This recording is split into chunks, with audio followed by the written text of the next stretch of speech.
Hello guys, welcome to this course on C and C++ programming. We will first learn C and then go towards C++. But in today's lecture, we will get familiar with the basics of programming in general.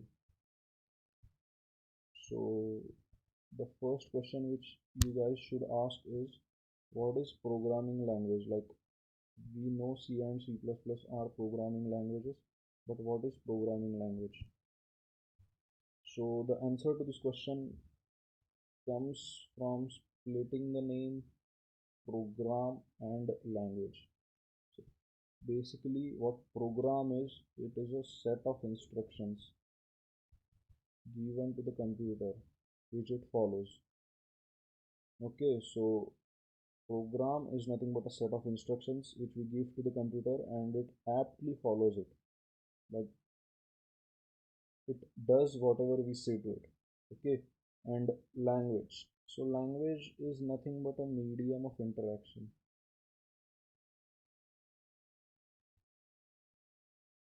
Okay, so language is nothing but a medium of interaction. For example, we have got English. So English is a medium of interaction between we guys. Like, I am talking in English, you know English, so you could understand what I am saying. Alright. So this is what is programming and language. So together what they do, or together what they mean is, programming languages are the languages which enable us to talk with computer, we could say, in simple words. Talk with computer as in give instructions to computer. Okay, now what kind of instructions to give, how to give exactly, that we will see in the upcoming lectures. But to start with, this is the basics, like what is programming, what is language, and what is programming language. So I hope you have understood till this point, and then we will continue.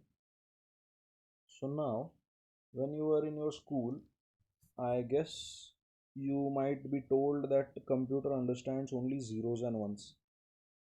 If you are not told, then please listen to me, and I am telling you that computer only understands zeros and ones. Okay, so now what do you mean by computer understands zeros and ones?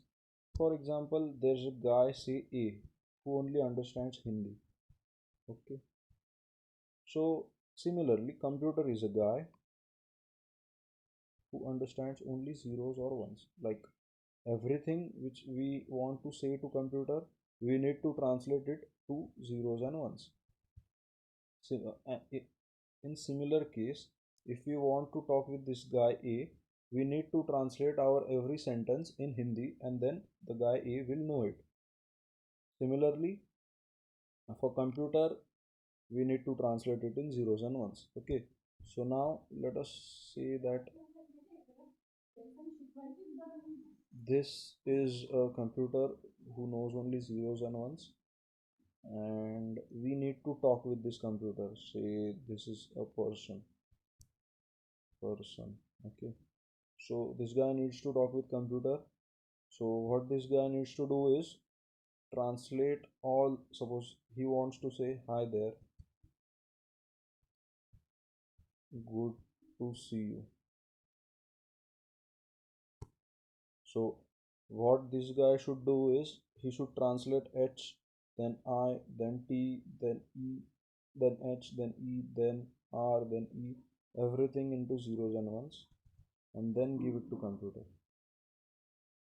So now this is a big deal, like translating a whole English sentence into zeros and ones and then giving it to computer. Now this was actually being done when we did not have programming languages as such. Like, we had to communicate with computer, so we need to translate our stuff in English, the stuff which we know in English, into zeros and ones, and then give it to computer.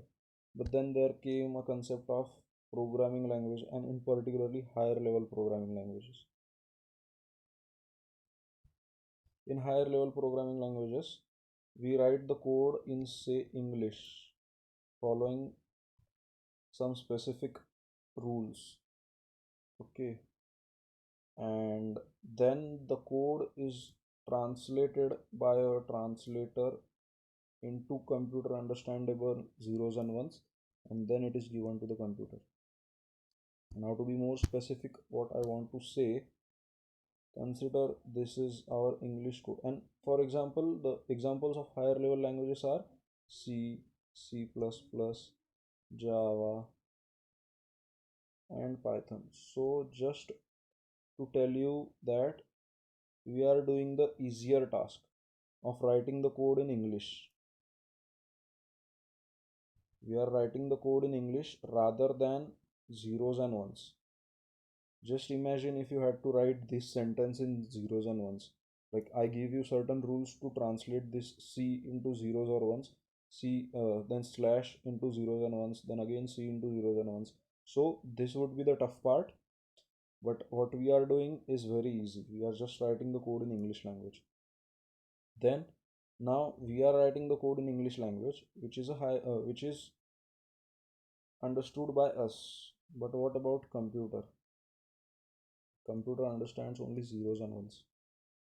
Okay, so now there needs to be a third party in between which understands both English, or for example, rather than saying English, I will say C. Consider we are writing the code in C language. Also, it understands zeros and ones. So now what it does is takes input in C language and gives output in zeros and ones. The same output is given to the input as computer, and computer produces output. Okay, so this is the basic stuff which I wanted to tell you guys today, that we are doing the very easy part of writing the code in English. By English, I mean higher level languages such as C, C++, Java, Python.